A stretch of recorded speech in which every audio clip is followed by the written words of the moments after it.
avançar um pouquinho mais sobre isso, falando ainda de discipulados com relação à igreja local, tá bom? É muito interessante porque dentro desse contexto nós estamos estudando aqui essa série de mensagens dentro das 9 marcas de uma igreja saudável, do Mark Dever, tá bom?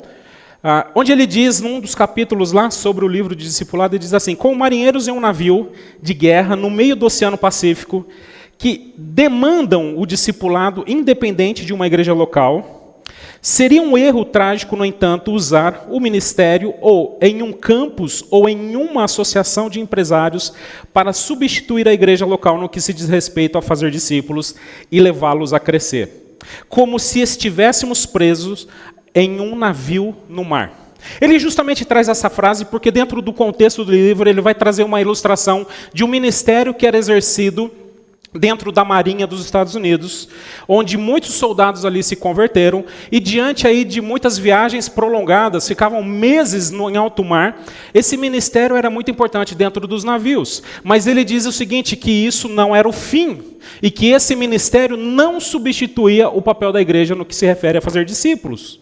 Ele vai dizer também, se não é sábio discipular sem igreja, pior é fazer a igreja sem discipular. Contudo, não é isso que ocorre em várias igrejas locais? Ele vai fazer essa pergunta. Porque dentro desse contexto de igreja é que o Senhor Jesus instituiu agora, como nós vamos ver nos próximos textos bíblicos aqui, esse local de fazer discípulos. E aqui eu já expliquei nas outras semanas que o discípulo não é apenas aqueles primeiros passos de fé, onde você agora cumpre ali os seus requisitos de 5 estudos bíblicos e você diz, pronto, eu já discipulei. Todos nós estamos num processo de discipulado constante, uns com os outros. Eu estou sendo discipulado, eu estou discipulando e assim sucessivamente.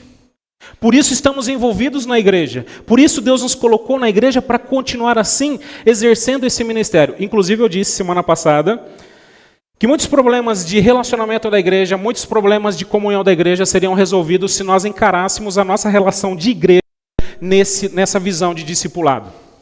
Porque quando nós encaramos a nossa comunhão na igreja no âmbito apenas de amizade, de afeições, de gostar uns dos outros, vai dar problema. A gente não vai poder ter certas conversas que o discipulado exige. Porque você não quer magoar o seu amigo. Você não quer magoar a pessoa que está do seu lado. Já o discípulo não, ele entra numa relação madura e que agora ele pode ter, inclusive, conversas mais maduras e profundas que às vezes até pode machucar. E deve, porque envolve correção. Envolve exortação. O ferro afiando o ferro, que sai o quê? Faísca. Com amor de um discípulo. E isso ocorre dentro da igreja local. E eu quero usar 2 textos aqui, pelo menos com os irmãos essa noite. 3 textos essa noite para descrever isso. Onde o discipulado da igreja local é uma autoridade dada por Cristo Jesus. Se você não está conseguindo ler aí, eu sei que está pequenininho, você pode abrir a Bíblia em Mateus capítulo 16, versículos de 13 a 16, tá bom? Mateus, capítulo 16, versículos de 13 a 16. Mateus, capítulo 16, versículos 17 a 20. O Mateus 13, 16 é o próximo texto, tá bom? Mateus, capítulo 16, versículos 17 a 20. É aquele famoso texto, problemático, principalmente no que se refere à Igreja Católica, que diz assim, Jesus respondeu, bem-aventurado é você, Simão, filho de Jonas, porque isso não foi revelado a você por carne ou sangue, mas por meu Pai, que estás nos céus. E eu digo que você é Pedro. E sobre esta pedra edificarei a minha igreja, e as portas do Hades, do inferno, não poderão vencê-las. Eu darei a você as chaves do reino dos céus. Tudo que você ligar na terra terá sido ligado nos céus, e o que você desligar na terra terá sido desligado nos céus. Então advertiu os seus discípulos que não contassem a ninguém que ele era o Cristo. É interessante porque o discípulo aqui é esse contexto em que o Senhor Jesus está lidando, discipulando esses seus discípulos, num processo agora de formação de igreja, onde eles dariam continuidade a esse processo de formação de discípulos dentro de algo que ainda não aconteceu, que é a igreja. E ele dá justamente a autoridade para Pedro. E aí, muitas vezes, talvez você já ouviu, né, que a Igreja Católica foi firmada sobre Pedro, que é a pedra fundamental da Igreja. O primeiro Papa foi São Pedro, lá em Roma, né? Tem a Basílica dedicada a São Pedro. Foi lá em Roma, Cláudio? Você chegou aí lá em Roma? Não foi, né? Ainda bem que você não foi lá pedir a benção. Brincadeira. A Basílica de São Pedro, onde agora a Igreja Católica é constituída sobre os pilares e as ordenanças deste apóstolo. Tá bom? Mas aqui nós temos um problema de leitura, um problema aqui justamente desse procedimento aqui no que se refere à interpretação aqui. Porque agora nós precisamos lembrar que o que Jesus está falando e aquilo que Jesus elogia em relação a Pedro são os versículos anteriores, dos versículos de 13 a 16. Onde Jesus, diante desse diálogo, onde Jesus estava conversando com os seus discípulos, Jesus estava ali justamente num momento difícil com eles e mais particular com eles. E o texto diz assim: quando Jesus chegou à região de Cesareia de Filipe, perguntou aos seus discípulos: quem o povo diz que é o Filho do Homem? E eles responderam: alguns dizem que é João Batista, outros Elias, ainda outros Jeremias ou um dos profetas. E vocês, quem dizem que eu sou? Perguntou. Simão respondeu: vamos ler junto aí? Tu és o Cristo, o Filho do Deus vivo. E se você continuar a leitura, é o versículo anterior que nós lemos. Ou seja, Pedro, deixa eu te falar uma coisa. Finalmente parece que vocês entenderam quem eu sou. Parece que vocês estão compreendendo a minha identidade. Parece que agora vocês estão entendendo isso. E essa declaração, que Cristo é o Filho do Deus vivo, é a pedra fundamental sobre aquilo que seria edificado a igreja do Senhor Jesus. Por isso, Pedro, e aí alguns vão dizer, Pedro, pedra, Deus, né? Por isso, Pedro, sobre essa declaração que você acabou de fazer, sobre isso, essa verdade que você disse, sobre isso que você pensou e agora declarou em alta voz, eu edificarei a minha igreja. Tem diferença aqui? Muita. Pedro, entenda o seguinte, que agora você está dando esses passos como discípulo de entender que eu não sou aqui, como alguns dizem, João Batista, Jeremias, algum profeta que veio, como outros apareciam em nome de Deus. Eu sou Jesus, o Filho do Deus vivo, uma pedra fundamental que seria edificado a igreja de Cristo por toda a eternidade. Pedro, a sua declaração foi certeira. E é sobre essa declaração, sobre essa verdade, que a igreja do Senhor Jesus, meu discípulo, formará e continuará formando discípulos. E sabe, Pedro, tudo que você ligar, voltando um pouquinho do texto lá, nos céus, na terra, será ligado nos céus. E o que você desligar na terra, será desligado nos céus. Sabe por quê, Pedro? Porque a partir de agora, ou quando eu partir deste mundo, sobre essa verdade que eu sou o Filho do Deus vivo, a igreja será edificada e você pastoreará essa igreja. Você ensinará as verdades que eu deixei para esta igreja. Você agora vai justamente levar a verdade do Evangelho para aqueles que não conhecem. Essa declaração que você acabou de fazer, Pedro, como discípulo, será levada por todo o mundo para fazer discípulos de todas as nações. Não só isso, Pedro, mas você passa agora a edificar a igreja sobre essa verdade. as práticas da igreja, as verdades fundamentais da igreja. E não é à toa que hoje nós seguimos o Evangelho, as cartas e as instruções daqueles que viveram com Cristo Jesus, para sermos igreja. Por que nós acabamos de tomar a ceia? Porque a igreja foi edificada sobre essa verdade. Jesus sobe aos céus, a igreja continua fazendo isso, Pedro, os discípulos, continuam fazendo isso, e hoje, depois de mais de 2000 anos, a gente continua fazendo isso, numa ligação com os céus. Também, Pedro, o que você desligar, olha, aquilo que você desligar será também desligado. E aqui existe um contexto do grego no que se refere a proibir ou não, dentro de um contexto aqui há algumas divergências nesse sentido, mas a igreja também agora disciplinará os discípulos. Aquilo que você disser não é verdade, aquilo que você disser não tem parte com Deus, isso também será desligado. E não é isso que Pedro faz? E não é isso que os discípulos fazem?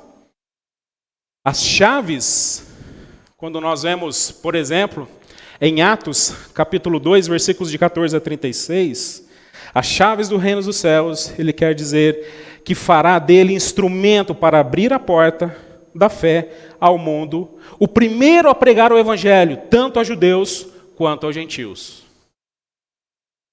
Você tem a chave. E não foi Pedro que foi enviado para pregar para os gentios? Lembra? Eu gosto de Atos, desse capítulo de Atos. Quando Deus tem que fazer um PowerPoint para Pedro. Lembra do PowerPoint de Pedro? O PowerPoint de Pedro é aquele tecido branco que desce, e aí Deus começa a mostrar uns animaizinhos para eles assim. Os animais que eram impuros dentro da lei judaica. E aí Deus vai dizer assim, mata e come. Ele fala, que você está louco, Deus? Que isso, Deus? Eu sou judeu. Não. Mata e come. E aí Deus diz, como você pode declarar impuro aquilo que eu purifiquei?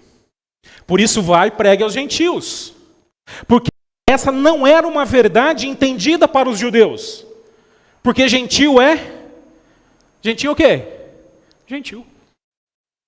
Gentil não tem parte nessa graça.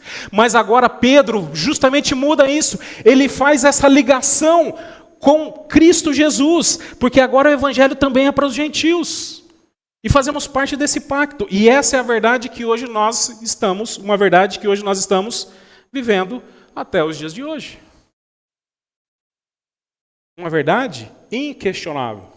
E que foi muito difícil para a igreja. Por exemplo, você vai ver o Paulo justamente brigando sobre isso, porque alguns da igreja, crentes, judeus, diziam, não, vocês podem crer em Cristo Jesus, mas precisam guardar os rituais judaicos. E a igreja se reúne e diz, não precisa guardar os rituais judaicos, no primeiro concílio de Jerusalém, em Atos. Ok? E essas verdades, essas ligações agora continuam assim sendo exercidas no contexto da igreja. Tem disciplina também? Tem. Vemos em Atos um casalzinho bonitinho lá. Quem? Ananias e Safira. Mentindo para o Espírito Santo. O que acontece com eles? Disciplina na igreja. Não pode isso. Não pode tratar Deus dessa forma. Não pode mentir para o Espírito Santo. Eu estou dando apenas esses exemplos para justamente mostrar que essa autoridade de discípulos agora está com base, o discipulado na igreja local tem autoridade dada por Cristo Jesus. A Pedro, aos seus discípulos, que posteriormente continuam fazendo isso. Inclusive Mateus capítulo 18, de Pedro, que teve a primazia disso na sua declaração, agora os discípulos também recebem essa verdade. As chaves também é dada aos discípulos. Em verdade lhes digo que tudo que ligarem na terra será ligado nos céus, e tudo que desligarem na terra será desligado nos céus. E aí nós vamos ver Tiago. Você já leu a epístola de Tiago? Já leu a epístola de Tiago? Tem muita orientação para a igreja? Paulo, as cartas pastorais, o que pode, o que não pode, o que é correto, o que não é correto. As cartas de Pedro, de João, os evangelhos, tudo isso foi justamente dado aos discípulos que agora estão formando a igreja, os pilares da igreja, os alicerces da igreja, sobre aquilo que Jesus deixou e sobre essa declaração: Tu és o Cristo, o Filho do Deus vivo. E sobre essa pedra, sobre essa declaração, está sendo edificada todas as coisas.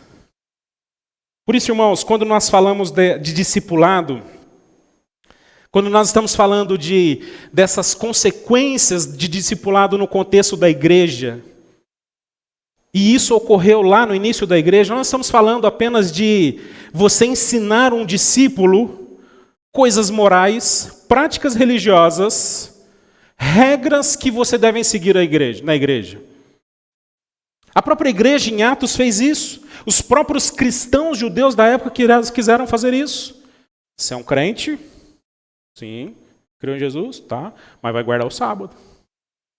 Se tiver um filhinho, vai o quê? Fazer a circuncisão. Vai ter que se abster dessas comidas. E aí há uma grande polêmica na igreja. Gentios precisam disso? Não. E aí Paulo vai dizer, olha, cuidado com os fracos, porque tem muito judeu que é fraco na fé e se escandaliza. Então você, mais maduro, não faça para preservar o irmão. E ele vai dizer para o fraco também, você fraco, cresça, por favor. Para de se escandalizar com tanta bobagem. Para de se escandalizar com regras que justamente não faz o menor sentido para aqueles que vivem debaixo da graça. E o que isso aplica aqui, irmãos? Regras, moralidades, ordenanças na igreja, o princípio regulador do culto, tipo de música, vestimenta, que dia da semana deve ser exercido o culto, pregar no culto, tudo isso passa pelo Evangelho. E os discípulos implementam isso. Nós não fazemos isso porque o pastor inventou, achou legal. Não. Os discípulos já faziam e séculos estamos fazendo isso. E qualquer discípulo que justamente quer, ou discipulador, que quer trazer uma regra à parte do Evangelho como forma de graça, ganhar uma estrelinha para Jesus, num orgulho espiritual, está fora do Evangelho. Não está debaixo dessa autoridade de Cristo Jesus. Está fazendo debaixo da sua autoridade carnal da igreja, mas não debaixo da autoridade de Cristo e de seus discípulos. Porque tem pastor que debaixo da sua autoridade, ele exige coisas da igreja que não estão na Bíblia. Já viu isso? Já viu isso? Vai na internet para você ver. Vai nas igrejas tal. Não vou falar o endereço não, para você não. Mas está na Bíblia isso? Com que autoridade você exige de você? Não a de Cristo, não a de um discípulo. É uma autoridade agora autoinvestida que simplesmente quer usar isso para deturpar a fé. Queridos irmãos, isso aqui é muito importante, porque nós como discipuladores também estamos debaixo dessa autoridade, exercendo essa autoridade. Por isso, cuidado quando você discipula alguém. Porque essa pessoa não será parecida com você, não terá a mesma moralidade com você, não seguirá as mesmas regras que você, ela não vai gostar nem do seu time. E aí a gente tira esse discípulo da minha vida porque ele não é como eu gostaria. Certo? Deus já colocou na minha vida algumas pessoas para eu discipular que eu falo, meu Deus do céu, Jesus, tem misericórdia de mim. Você marca, chega atrasado, bagunçado, outro não. Porque não é igual o William. Não é igual a mim. Filhos são iguais, os seus filhos são iguais a você? É? Primeiro já começa o problema aí. Você ensina ele a ser corintiano, ele vai virar o quê? Palmeirense, só para te provocar. O meu não.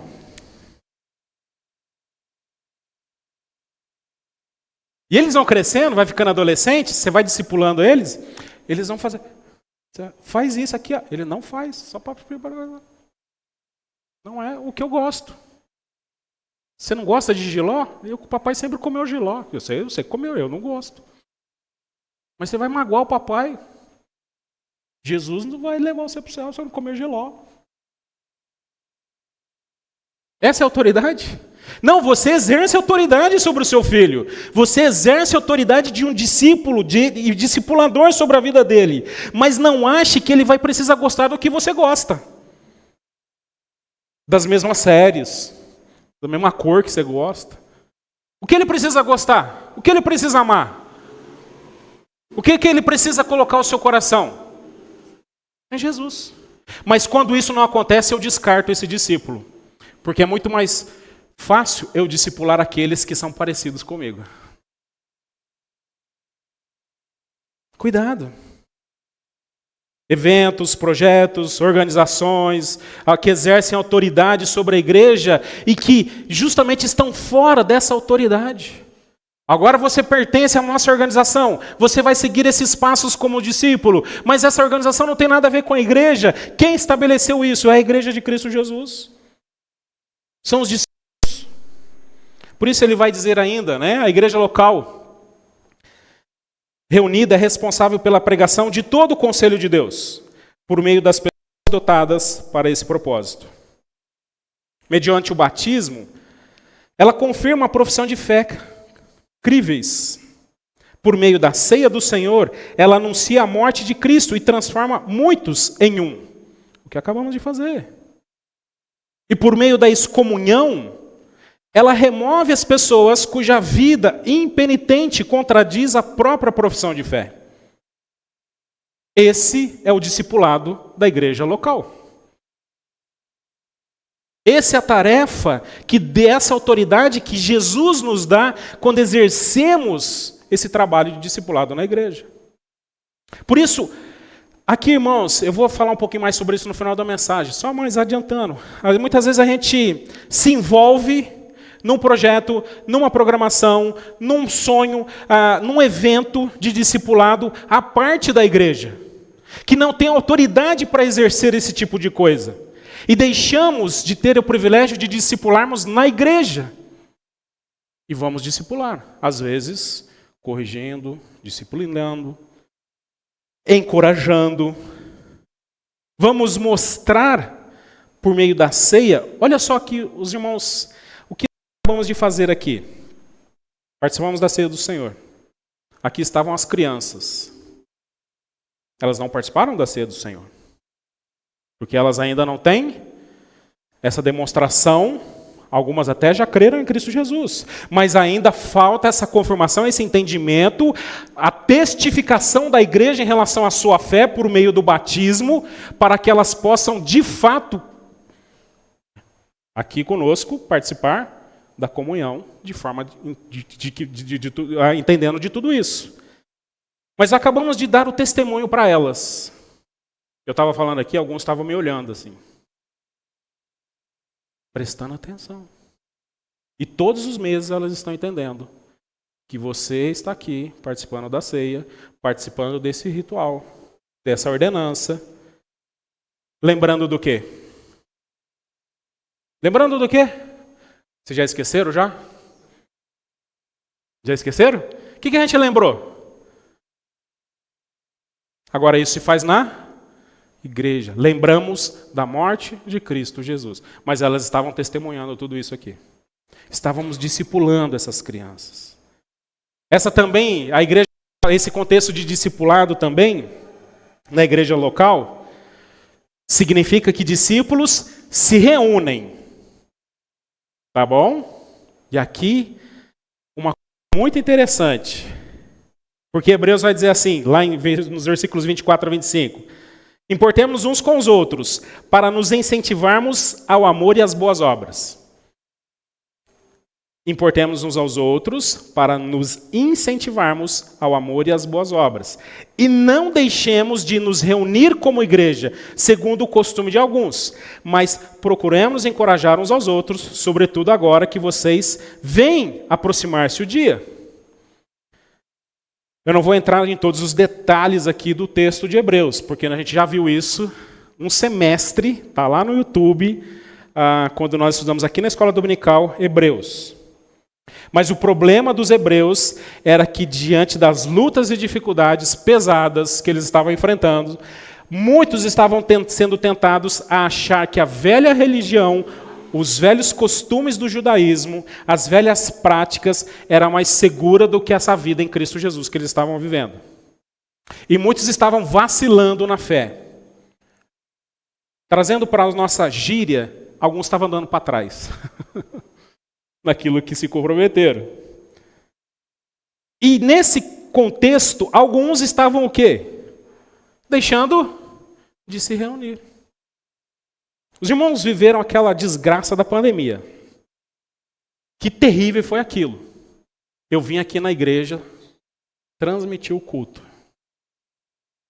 Era uma benção ali, e tudo mais, né? Mas, irmãos, eu saía frustrado e arrasado. Eu me lembro de um dia do aniversário da igreja, que a gente fez a transmissão do aniversário da igreja. Acabou a transmissão, o Vitor Quevedo mandou os vídeos da música, eu passei lá e tudo mais. Acabou o aniversário daquele dia. Fiquei contente que foi mais um ano de Deus, né? Apesar de toda aquela luta ali, mas eu fiquei... Aí eu saí ali da salinha, fiquei olhando aqui as cadeiras empilhadas, já, e dava o auge da pandemia, né? Irmãos, eu chorei de tristeza. Eu falei, meu Deus, isso não é de Deus. Não é possível um negócio desse. Que coisa!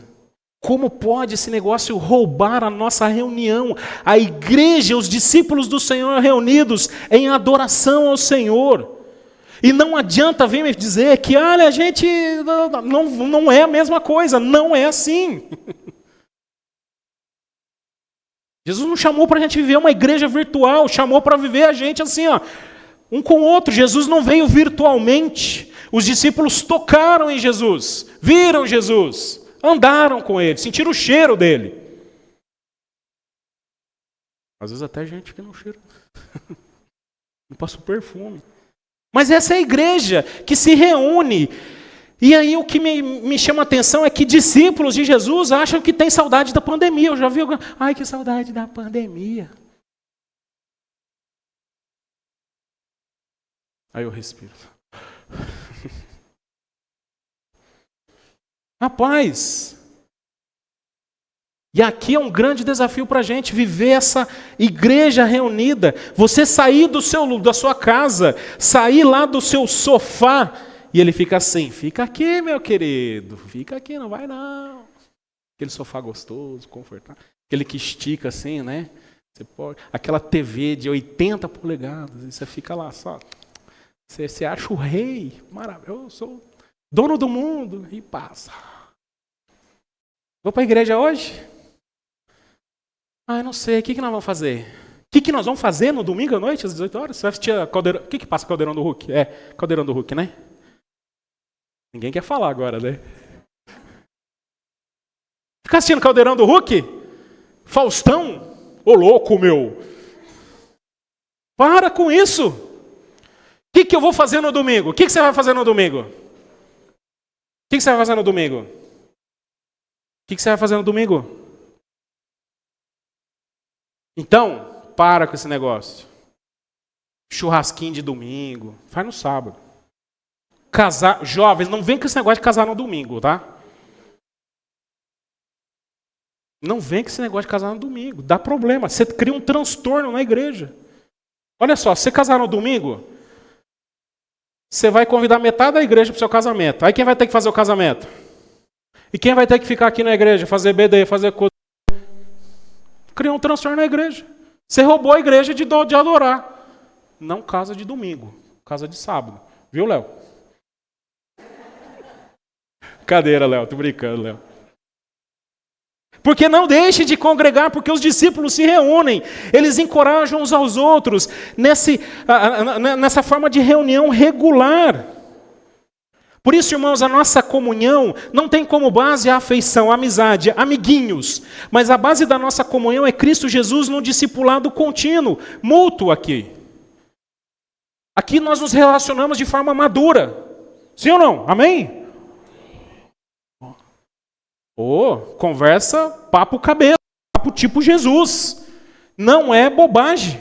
não é falar mal dos outros, não é fofocar, não é falar bobagem. Nossa conversa é aí. Como é que foi a semana? Os homens se reuniram essa semana lá para conversar. Foi conversa brava. E aí, como é que tá? Tá pecando? Tá pecando? Porque a nossa conversa de amiguinho é assim. Como é que você tá? Como é que você tá? Hã? Tudo bem. Cara, tá nada bem. Essa semana, olha, eu fiquei tão irado essa semana no trânsito, que eu quase bati o carro. Que vergonha. Que vergonha. Essa semana eu fiquei desanimado. Essa semana eu estou tão cansado. Essa semana foi bravo. Deu para entender aqui? Que é esse tipo de relação que nós temos como discípulo. Por isso a comunhão não tem base como afeição amiguinhos. Por isso agora, nossa comunhão é com base no discipulado. Tem gente que, na igreja, e se for com base no amiguinho, se você não convidar para a festa de aniversário da criança. Ele sai da igreja porque não foi convidado.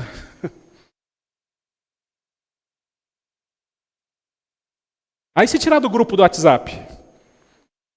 Se não colocar no grupo do WhatsApp, pronto, vou sair da igreja, porque eu não estou no grupo de WhatsApp. Aí de você, se você não curtir a foto do Instagram dele. O pastor não curtiu a minha foto do Instagram. Curte dos irmãos e não curte a minha. Por isso que eu não estou curtindo mais de ninguém. Não curto mais. Tá bom? Nada contra Instagram, Facebook, nada disso. Não curto mais, porque para não dar briga. Você vai ficar chateado comigo por causa disso? Cresça. Entendeu? Prestar dinheiro na igreja. Já viu esse negócio de emprestar dinheiro na igreja? Conselho pastoral. Não empreste dinheiro para membro da igreja, para o seu irmão da igreja. Ai, pastor, que cruel. Dá. Se você tem, dê. Não é isso que Provérbios diz? Não empreste, dê. Ou então vai dizer assim, ou então se você vai emprestar, vai dizer assim, já vai pensando assim, ó. Ele pode não me devolver nunca mais. Pronto. Você não vai ficar brigando com o irmão por causa disso. E eu vou te ajudar aqui, isso é mais fácil, por quê? Porque se alguém te pedir emprestado, aí você vai falar assim, o pastor falou que não é para emprestar, que é para dar. Como eu não tenho para dar, então eu não posso te emprestar. Se ligou aí? Presta seu nome, empresta o cheque, não tem mais cheque, né? Empresta um Pix, não, eu não tenho para te dar. Então, como eu não tenho para te dar, não vou poder te emprestar. Ó, que dica de ouro. Por quê? Empresta, não paga. Aonde vem parar isso? Pastor, pedi emprestado para minha irmã, e ele não me pagou. Aí vai, chama o irmão. Aí chama o Luiz, que é advogado, chama a polícia, chama o Ministério Público e resolve, vai juizar as pequenas causas. Isso é comunhão da igreja? Irmãos, é discipulado. Ai, pastor, empresta dinheiro. Ai, irmão, empresta dinheiro para comprar o carro. Você não tem dinheiro para comprar carro? Anda de Uber. Pronto. De ônibus, vai de busão. Não é fácil isso. Uma vez um familiar meu, muito próximo, você empresta um cheque para... Não, se você não tem cheque, porque você está com o nome sujo, você não troca de carro, anda de busão. Até você pagar e andar. Desculpa, assim, mas falei. Por isso, irmãos, nossa relação de discípulos aqui, ela não é com base nesse tipo de coisa. É na verdade, é em Cristo Jesus. Discipulado e a igreja local também se relaciona aqui com cumprir as ordenanças de Cristo na igreja local. Portanto, vão e façam discípulos de todas as nações, batizando em nome do Pai, do Filho e do Espírito Santo, ensinando-os a obedecer o que os ordenei a vocês. E eu estarei sempre com vocês até o fim dos tempos. A ordem de Jesus é o quê? Façam discípulos e batizem. Uma ordenança de Jesus. Façam discípulo e batizem. Façam discípulos e batizem. Ensine o seu discípulo a dar mais um passo nessa maturidade de fé. Não simplesmente chegue na igreja e diz, você quer batizar hoje? Quer batizar hoje? Vem aqui na frente. Bota a camisola nele aqui, nós vamos descendo nas águas. Batizar por quê? Não sei, eu quero me livrar das drogas. Eu quero resolver um problema com a família.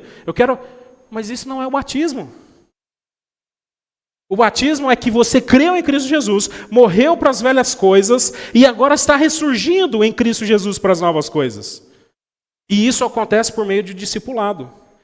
Não por meio de uma evangelização porca, que tem como base a vaidade de crescimento de igreja, de espetáculo, de luzes.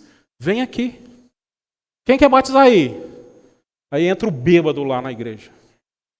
Eu quero batizar. Às vezes o cara já tinha sido batizado 5 vezes, porque ele entrava bêbado na igreja, o pastor batizava, ele ia lá e batizava, e continuava batizando, e não mudava de vida, porque ele não era um discípulo. Você já viu aqueles apelos que se faz na igreja, que sempre aquele irmãozinho vai lá na frente toda vez? Quem quer acertar Jesus? Aí ele vai. Quem quer aceitar Jesus? E aí vai de novo. Mas esse irmão está se convertendo de novo? Ele já foi batizado. E ele vai de novo. E vai mais uma. Todo o apelo ele vai. Aí você fica na dúvida, né? Ele se converteu? Ele está entendendo? O que está acontecendo? Não só isso, mas como nós lemos lá de 1 Coríntios capítulo 10, versículos de 14 a 17, precisamos lembrar que aquilo que nós acabamos de praticar é uma ordenança de Cristo Jesus da ceia do Senhor. Onde o corpo de Cristo lembra do corpo de Cristo sacrificado por esse corpo, esse sangue derramado por esse corpo que agora é a igreja dele. Portanto, meus amados irmãos, fujam da idolatria. Falo como pessoas sábias, julguem vocês mesmos, eu que eu digo. Não é de fato que o cálice da bênção que abençoamos é a comunhão no sangue de Cristo. E não é o fato que o pão que partimos é a comunhão do corpo de Cristo. Por quê? Porque nós, embora muitos, somos unicamente um pão, um só corpo. E isso é para ser feito na igreja. A ceia praticada de forma indevida, numa confusão para os seus discípulos, gente que deturpa a ceia do Senhor. Ceia do Senhor é para ser praticada pelos discípulos de Jesus, nesse contexto de discipulado mútuo, na igreja local, diante do corpo de Cristo. Por isso, dá ceia para a criança? Já foi batizado? Já faz parte do corpo de Cristo? Já tem entendimento disso? Dá ceia para aquele que não é discípulo? Não. E aqui eu não vou proibir não, tá bom? Os diáconos, quando distribuem a ceia, falam assim, ele passa a bandeja ali, você não. Eles não fazem isso. Porque cada um tem que avaliar o seu coração agora. E saiba que se você estiver participando desse ritual sem o entendimento disso, está tomando o quê? Condenação. Mas hoje se vê um monte de coisa. Eu vi uma ceia o pastor fazendo uma ceia com Coca-Cola. Vê se pode, a moda pega. Já que Coca-Cola é gostoso, né? Aquela Coca-Cola gelada, Cláudio. Nós tomamos lá na sua casa aquele dia lá. Ó. Estúpida, mas aquela...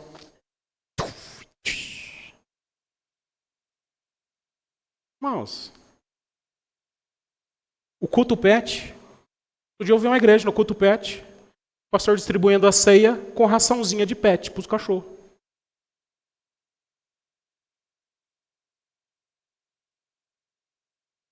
Deu para entender? Aí você fala assim, por que o pastor fica bravo? Porque essas coisas lá fora, de repente, pastor, vamos fazer assim? Pastor, vamos... eu não vou ficar na igreja porque agora não tem a ceia para o culto pet. E eu vou embora. Meu filho, irmãos, deixa eu te falar uma coisa aqui, eu sei que você vai chorar. O seu pet não vai para o céu. Ai, meu Deus. Ai, Senhor Jesus. O seu pet não vai para o céu. Tá bom? Você vai nem dormir essa noite.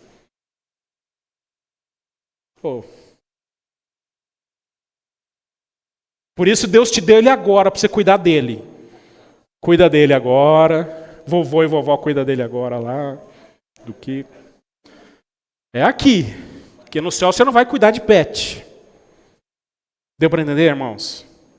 A igreja local tem autoridade do batismo, da ceia, e não outras organizações, pessoas que tentam aí fazer isso de forma criativa, inventando para atrair e adequar às coisas deste mundo. Não são as organizações, não é um evento, não é um projeto que participa, é a igreja local que tem autoridade de exercer isso.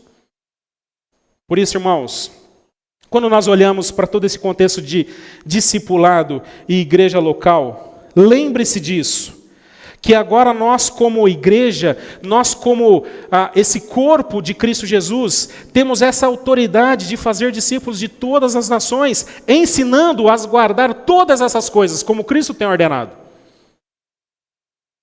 Não são organizações, não são associações, não são projetos sociais, não são projetos evangelísticos, mas é a igreja. E aqui, irmãos, nada contra a igreja, projetos, organizações para-eclesiásticas, de jeito nenhum. A gente faz parceria, a gente trabalha com isso. Envios de missionários, seminários, organizações evangelísticas, organizações com crianças. Somos abençoados pelas vidas desses irmãos, mas essas organizações não são igreja local, não é igreja local. Porque a igreja local é onde exercemos esse discipulado. A missão é aqui. Aqui o negócio ferve. Como diz, o bicho pega. É dentro desse contexto de igreja local que você vai exercer esse ministério. É dentro do contexto de igreja local que o missionário exerce isso. É dentro de um contexto de igreja local que um missionário, seja onde ele estiver, ele vai exercer tudo isso aqui. Por que eu estou dizendo isso? Porque existem muitas situações complicadas onde muitos membros de igreja estão se envolvendo com projetos, ações, projetos, organizações para-eclesiásticas, dando assim muito mais sua atenção como discípulo e fazer discípulo do que a própria igreja. Não aparece na igreja nenhuma vez, não congrega com a igreja, não contribui, não participa da ceia, não tem comunhão com a igreja, mas diz que está por aí fazendo discípulo. Missionários que não envolvem com a igreja. Missionários que vivem de conferência, mas faz tempo que não evangeliza nem discipula ninguém. É triste. É triste porque eu já vivi isso na minha vida. Quando eu fui para o Seminário Bíblico Palavra da Vida, chegou um momento que eu estava lá para o 3º e 4º ano, eu falei assim, nossa, mas eu comecei a entrar numa crise. Sabe por quê? Porque a Linda ficava pegando o não. Porque eu falava assim, poxa, mas faz tempo que eu não falo de Jesus para ninguém. Porque os meus amigos são só crentes. Aí uma vez eu fui meu carro quebrou, fui para a rodoviária pegar busão, para que eu tinha que ir para o seminário, para o ministério no final de semana. Aí eu fiquei assim, meu Deus, que mundão louco é esse? É que nem você lá na estação do Brás, lá que você abre a porta lá as portas do inferno, assim, abrindo aqui, assim, eu fui lá. Que mundão é esse? Esse é o mundão que Jesus te chamou, que te enviou para pregar. Mas tem gente que fica bitolado na missão, na organização, no projeto, achando que isso é discipulado. Não é só isso. Não é só isso. Por isso é assim Deus nos chama como igreja para vivermos esse discipulado como igreja local. É assim que Deus nos chama para vivermos. Por isso, nessa noite, eu quero pedir para que você, igreja do Senhor Jesus, encerrando aqui esse tempo, nós vamos cantar uma última música aqui. E no cantar essa música, você ore, faça dessa música essa oração, agradecendo a Deus, louvando ao Senhor por você fazer parte dessa igreja local.